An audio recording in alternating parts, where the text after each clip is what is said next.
Friends and family எல்லாருமே எப்படி இருக்கீங்க? நிச்சயம் எல்லோரும் நலமாக இருப்பீங்கன்னு நம்புகிறோம். இன்றைக்கி படித்ததில் பிடித்தது செக்ஷனில் உங்களுக்காக நான் என்ன கொண்டு வந்திருக்கேன் அப்படின்னா, மதிக்காத வீடை பற்றினது தான்.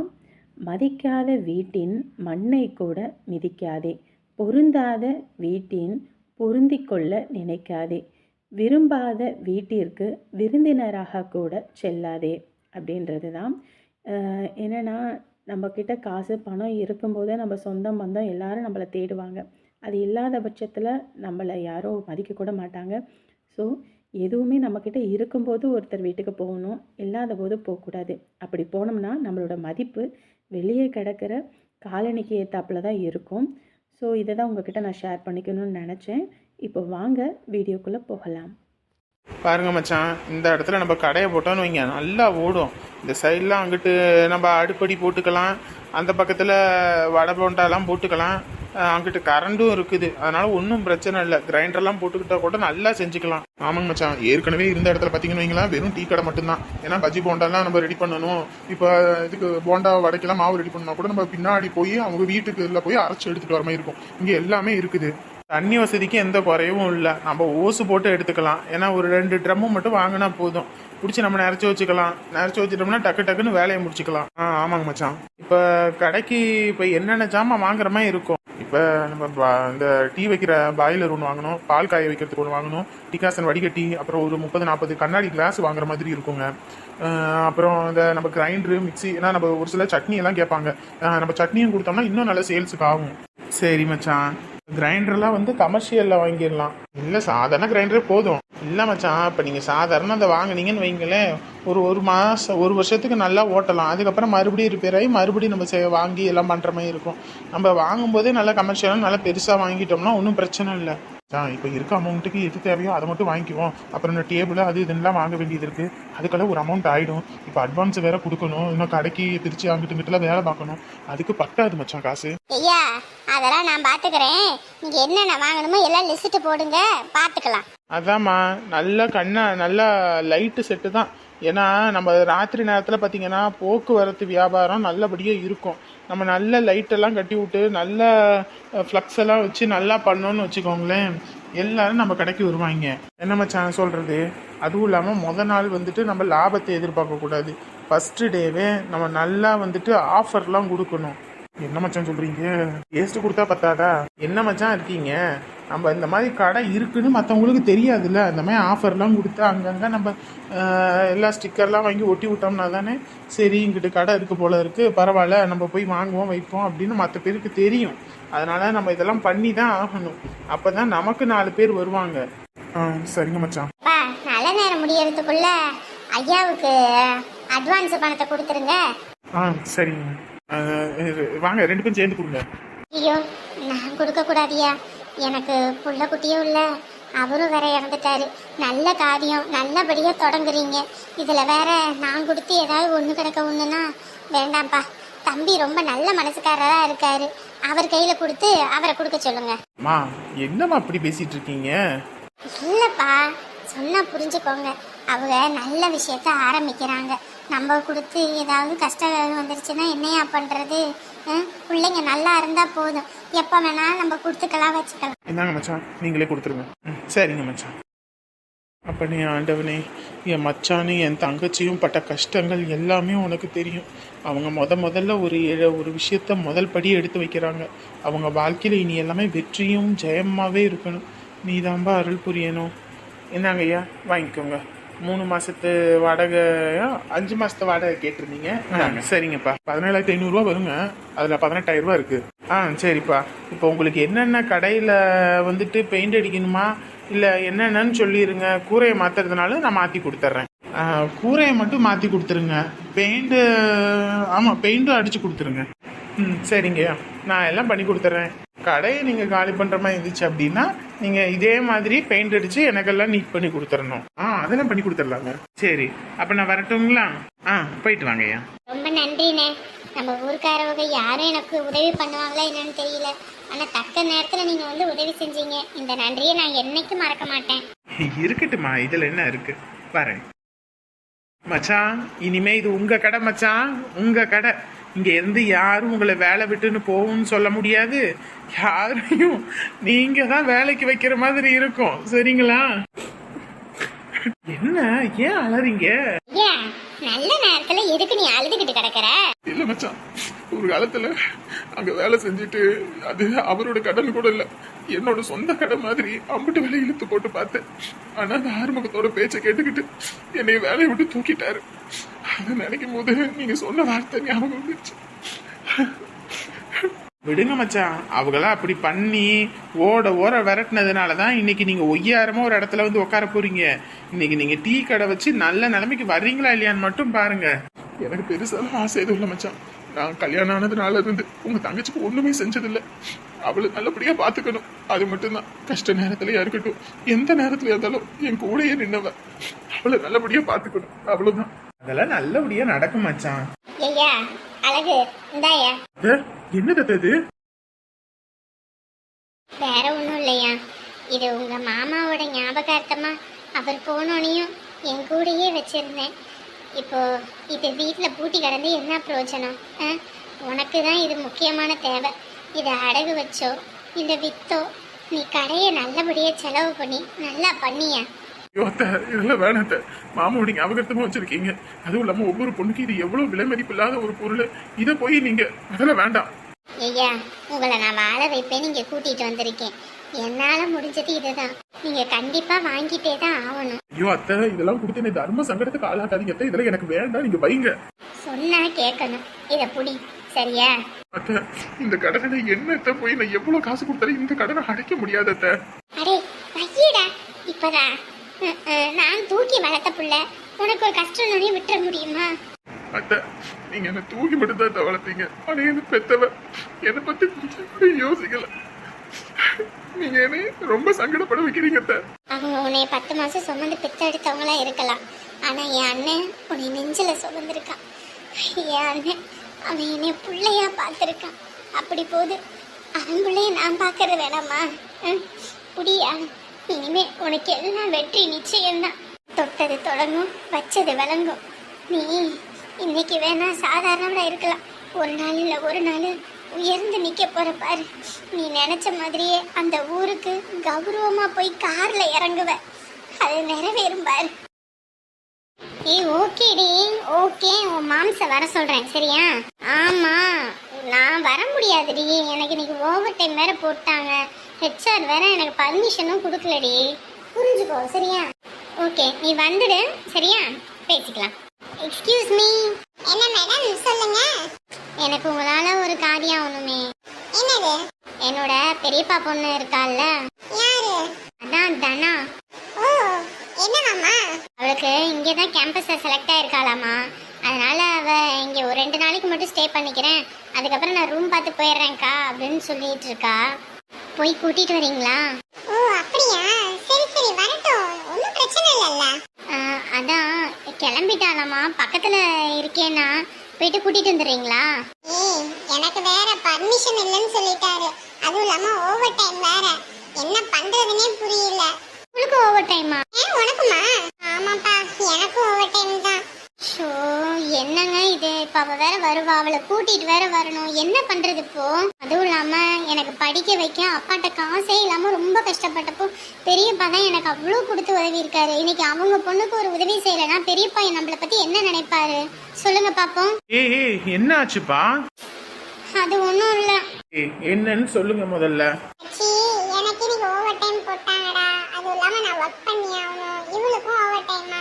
இவங்க பெரியப்பா பொண்ணு ஊர்ல இருந்து வராளாமா, அது வந்திருப்பா போல இருக்கு, போய் கூட்டிட்டு வரணும். நானும் போக முடியாது இவளும் போக முடியாது, அதான் இப்ப என்ன பண்றதுன்னு தெரியல.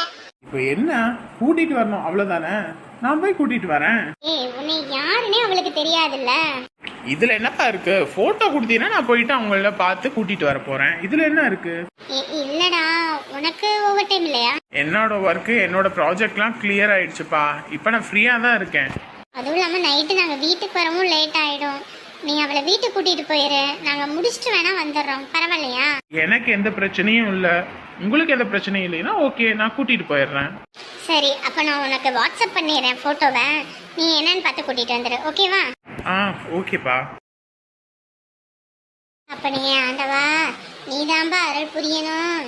என் பிள்ளையோட மாமியா இருக்காரு, என் பிள்ளைய புடுங்கி எடுக்கிறா. அவளை பார்க்கும் போதெல்லாம் அப்படி வயிற்றுச்சல் பிடிச்சி சாவுறான். அவளுக்கு ஒன்று வந்து தொலைய மாட்டேங்குதே. நீதான்பா அருள் புரியணும். அவ எப்படியாவது கை கால் முடம்பட்டு படுத்த படுக்கையா கிடக்கணும். என் புள்ள நல்லபடியா வாழணும். நீதான் அருள் புரியணும். என் பிள்ளைய அடிச்ச கையி எங்கிட்டாவது போய் விழுகணும். அதுக்கு நீதான் அருள் புரியணும் சாமி. எங்கள் அம்மா என்ன கோவிலில் சாமியை பார்த்தா அவ்வளோ நேரம் நின்று கும்பிட்டுக்கிட்டு இருந்துச்சு, இப்போ கோபுரத்தையும் பார்த்து கும்பிட்டுக்கிட்டு இருக்கு. என்னதான் கும்பிடுதுன்னு தெரியலையே. ஏம்மா என்னடி சாமி கும்பிடும்போது எம்மா நொம்மான்னு கும்பிட்டுக்கிட்டு இருக்கேன்னு தெரியுதுல்ல? ஏம்மா கருவறையில் நின்று அரை மணி நேரமாக கும்பிட்டுக்கிட்டு இருந்தேன். நின்றுக்கிட்டு கும்பிட்டேன், முட்டி போட்டு கும்பிட்டேன், அப்புறம் கண்ணை மூடி கும்பிட்டேன். சரி கும்பிட்டு முடிச்சிட்டேன்ட்டு நானும் சரின்னு வந்தா இப்போ கோபுரத்தை பட்டு நேரம் கும்பிட்டுக்கிட்டு இருக்க. அடியே, நான் ஒன்றும் எனக்காக கும்பிடல, உனக்காக தான் கும்பிட்டுக்கிட்டு இருக்கேன். எனக்காகவா? ஆமாண்டி, உன் மாமியார் காரி உன்னை குடும்பப்படுத்துறால, உன்னை அடிச்ச கையி விளங்காம போகணுன்னு தான் சாமியை பார்த்து வேண்டிக்கிட்டு இருக்கேன். ஏம்மா எதுக்குமா இந்த தேவையில்லாதது, கம்முன்னு விடுவியா? அப்புறம் என் பிள்ளைய நான் கூட அடிக்காம உள்ளாம வளர்ப்பேன். அவ அடிப்பா, நான் பார்த்துக்கிட்டு கம்முன்னு இருப்பேனா? அதுதான் அப்படி வேண்டுனேன். பாரு, எண்ணி 8 நாள் அவ என்ன ஆகுறான்னு மட்டும் பாரு. நான் கும்பிட்ட தெய்வம் சச்சுருவா இருந்து அவளுக்கு கூலி கொடுக்கும் பாரு. ஷபா, சரி, நான் சாமி கும்பிட்டுக்கிட்டு இருந்தா என் பக்கத்துல நிக்க வேண்டியதானே, என்கிட்ட போய் தொலைஞ்ச நீயே? ஆமா, சும்மா வந்தோமா 2 நிமிஷம் கும்பிட்டோமா வீட்டை பார்த்து கிளம்பணுமான்னு இருக்கணும். அதை விட்டுட்டு கண்ணை மூடி அழுகிற, அப்புறம் இப்படி பண்ற அப்படி பண்ற, எவ்வளோ நேரம் அங்கே நிற்கிறது? அதான் கிளம்பி வந்துட்டேன். அங்க ஐயர் வேற குங்குமத்தை வச்சுக்கிட்டு பிள்ளைக்கு கொடுக்கணும்னு பார்த்தாரு, உடனே ஆளையே காணா. நான் அங்கிட்டு இங்கிட்டு தேடி பார்த்து உன்னை ஆளை காணாதான். இப்போ உனக்கு தேடி சரி பிரசாதம் வாங்கிட்டு வந்தேன். இந்த நெத்தியில வச்சுக்க.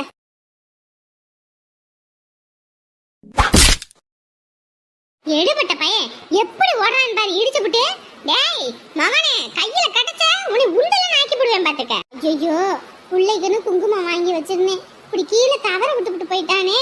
என்னம்மா, நெத்தியில குங்குமத்தை எடுத்து வைக்கலான்னு பார்த்தா இப்படி கீழே கொட்டிருச்சு. அட, வேணும்னு கை தவறியா கொட்டுனுச்சு. இந்த அந்த படுபாவி பையன் தானே இடிச்சு விட்டு போனேன், அதனால ஒன்றும் இல்லடி. ஏம்மா, அவர் வேற வெளியூர்ல வேலை பார்க்குறாரு, பயமா வேற இருக்குமா.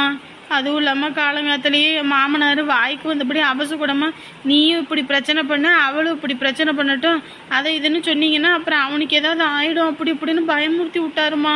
அந்த மாதிரி எதுவும் ஆயிடுச்சுன்னா என்னம்மா பண்ணுறது? ஆமா, உன் மாமனாரு பெரிய தீர்க்கதரிசி, அவர் சொன்னோனே அப்படியே பழிச்சிரும் பாரு. ஏண்டி நீ வேற, அந்த எடுபட்ட பையன் நம்ம பாட்டுக்கு குங்குமத்தை கொடுக்குற நேரமா பார்த்து வச்சு தள்ளி விட்டுட்டு போயிட்டேன். குங்குமத்துக்கா கோவில்ல பஞ்சம்? வா, ஐயர்கிட்ட கேட்டா அவரே வச்சு விடுவாரு. வா. ஐயோ, என்னடா இது, நான் நிறைய டிவி சீரியல்லாம் பார்த்துருக்கேன். இந்த மாதிரி எல்லாம் தவுன்னா ஏதோ தப்பு நடக்கணும்னு சொல்லுவாங்க.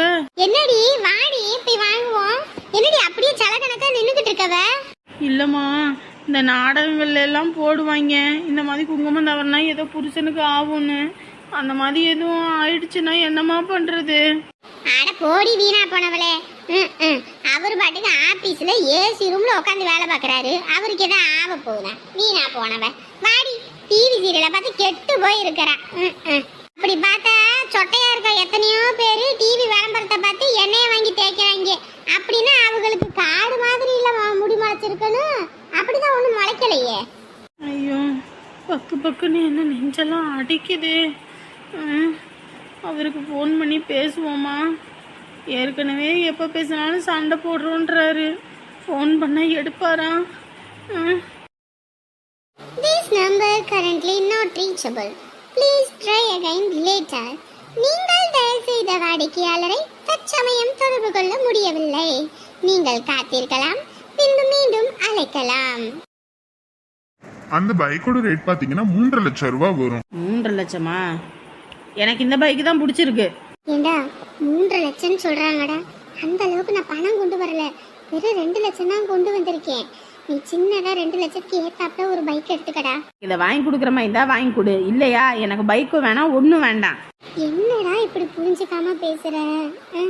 உங்க அப்பா அம்புட்டெல்லாம் ஒன்று சம்பாரிச்சு வச்சுட்டு போகலடா.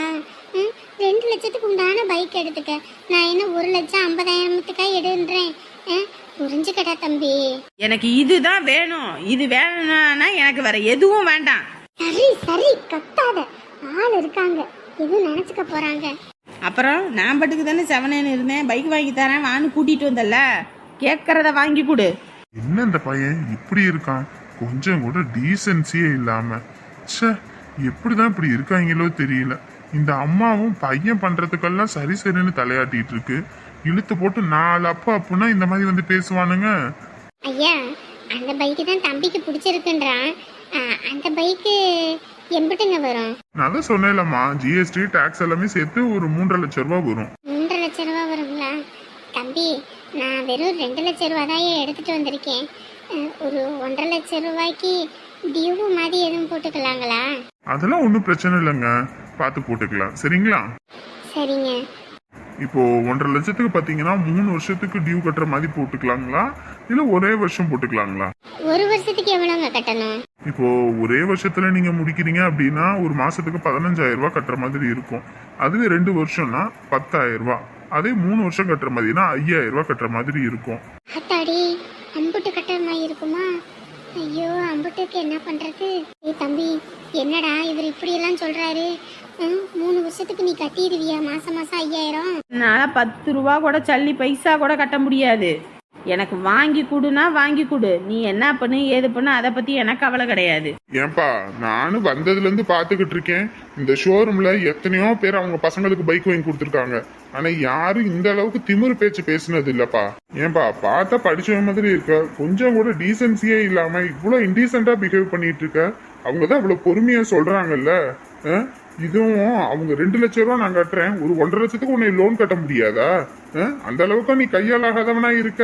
ஐயோ, இங்க பாருங்க ஐயா, அதெல்லாம் ஒண்ணு நீங்க பேச வேணாம் ஐயா. அவனுக்கு அந்த பைக்கை வாங்கி கொடுங்க, லோனு கூட நான் கட்டிக்கிறேன் ஐயா. இங்க பாருங்கம்மா, உங்களை மாதிரி சில பேர் இருக்கிறதுனாலதான் இவனை மாதிரி நிறைய பேரு ஆட்டம் ஆடிக்கிட்டு இருக்காங்க. இங்க பாருங்க, இவங்கெல்லாம் இருக்கும்போது உங்களுக்கு அவங்க அருமை தெரியாது. இவங்கெல்லாம் போனதுக்கு அப்புறம் தான் உங்களுக்கு அவங்களோட அருமையே தெரியும். இங்க பாரு, எல்லாரும் முன்னாடி என்ன நீ அசிங்கப்படுத்துறியா? ஐயோ இல்லடா, இல்ல, நீ அந்த பைக்கையே எடுத்துக்க, நான் கட்டிக்கிட்டு வரேன், சரியா? ஐயா, தயவு செஞ்சு அந்த இதை மட்டும் நீங்க போட்டு கொடுங்க ஐயா. நான் என் கையெழுத்து போட்டு எல்லாமே பண்ணி தரேன். என்னம்மா அந்த பையன் இப்படி பண்றான்? நீங்க எல்லாத்துக்கும் சரி சரின்னு தலையாட்டிட்டு இருக்கீங்க. இல்லைங்க ஐயா, அவன் இப்படி வாழ்றதுக்கு காரணமே நான் தான். அவனுக்கு சின்ன வயசுல இருந்து செல்லம் கொடுத்து நான் தான் கெட்டு குட்டி சவர ஆக்கி வச்சிருக்கேன். அது இல்லாம என் கணவர் இப்பதாங்க தவறினாரு. அதுல இருந்து அந்த பையன் இப்படிதான் புரட்டுத்தனமா இருக்கிறான். நானும் இவனை மாத்துறதுக்கு என்னென்னமோ பண்ணி பார்த்துட்டேன். அவன் கொஞ்சம் கூட மனசு இறங்கி வர மாட்டேங்கிறான். என்னாலயும் முடியலைங்க ஐயா. வயசான காலத்துல இவன் ஒருத்த மட்டும்தான் எனக்கு இருக்கான், சொந்தம்னு சொல்லிக்க. அவன் சந்தோஷத்துக்காக தான் நான் வாழ்றதே. அவனை இப்படி என்ன புரிஞ்சுக்காம பண்றாங்க. எனக்கு யாருக்கிட்ட போய் சொல்லி அழுதுன்னு கூட தெரியலையா. தயவு செஞ்சு இதை மட்டும் கொடுத்துருங்கய்யா, உங்களுக்கு புண்ணியமா போகும். மாசம் மாசம் டியூ நான் கூட கட்டிடுறேன். உங்களை மாதிரி ஒரு அம்மா எனக்கெல்லாம் இல்லைங்க. நான் எல்லாம் கஷ்டப்பட்டு படிச்சேங்க. சொந்தம் பந்தம் எல்லாம் எங்களை அவ்வளோ கஷ்டப்படுத்தினாங்க. எங்க அப்பா அம்மாலாம் ஏழ்மையான குடும்பத்தில் உள்ளவங்க தான். அவங்க கஷ்ட நஷ்டத்தை பார்த்து வளர்ந்ததுனால தான் இன்னைக்கு நான் இப்படி ஒரு ஆஃபீஸரா இந்த இடத்துல வந்து உட்காந்துருக்கேன். மாசம் 35,000 40,000 சம்பாதிக்கிறேன். புரியுதுங்களா? இப்படி ஊதாரித்தனமா இருந்தேன்னு வைங்களேன், என் நிலைமையில என்ன ஆயிருக்குன்னு கூட தெரியாது. ஆனா இப்படி கஷ்டமே தெரியாம நீங்க வளர்த்ததுனால இன்னைக்கு அது எங்க வந்து நின்றுருக்குன்னு பாருங்க. பாக்குற எனக்கே இவ்வளோ கோபம் வருது. நீங்க எப்படிதான் இதெல்லாம் அனுசரிச்சு போறீங்கன்னு தெரியல. என்னமோ ஒண்ணுங்க, என் மனசு கேட்காம தான் நான் சொன்னேன். மற்றபடி உங்களை கஷ்டப்படுத்தணும் வைக்கணும்ன்ற எண்ணெல்லாம் எனக்கு இல்ல. புரியுதுங்கய்யா, நீங்க சொல்றதெல்லாம் எனக்கு புரியுது. பிள்ளை எப்படி வளர்க்கணும்னு தெரியாம வளர்த்த அந்த பெத்தவங்களோட கதி இதுதானே. எனக்கு புரியுதுங்கய்யா. வாழும்போது அனுபவிச்சுக்கிட்டு இருக்கேங்கய்யா. என்ன பண்றதுப்பா, குற்றம் கண்ணின் சுற்றம் இல்லைன்னு சொல்லுவாங்க. அவனோட தப்ப மட்டுமே நான் பார்த்தேன்னா எனக்கு என் பையன் இல்லாம போயிருவாயா. அவனை எப்படியாவது திருத்தி கொண்டு வரணும்னு தான் அவனை கொஞ்சமாவது விட்டு பிடிச்சுக்கிட்டு இருக்கேன். நீங்க விட்டு பிடிக்கலமா, அவனை படு பாதாள குழியில தள்ளிக்கிட்டு இருக்கீங்க. அவ்வளவுதான் நான் சொல்லுவேன். இனி உங்களுடைய இது சரிங்களா? வாங்க, நான் ஆதார் கார்டு இந்த இதெல்லாம் கொண்டு வந்திருக்கீங்க தானே? எல்லாமே கொண்டு வந்திருக்கேங்க. இதுக்கு முன்னாடி லோன் எதுவும் வாங்கி கட்டியிருக்கீங்களா? இல்லைங்க, அந்த மாதிரி நான் எதுவுமே வாங்கினதில்லை. என் புருஷன் நீ எதையுமே வாங்க விட்டதில்லை. இப்போதான் முதல்ல என் பையனுக்காக அவன் மனுஷன் போனதுக்கு அப்புறம் வாங்குறேன். சரிங்கம்மா, உங்க பையன்கிட்ட இப்ப இருந்தே சொல்லி பாரு, புரிய வைங்க. சரிங்களா? வாங்க.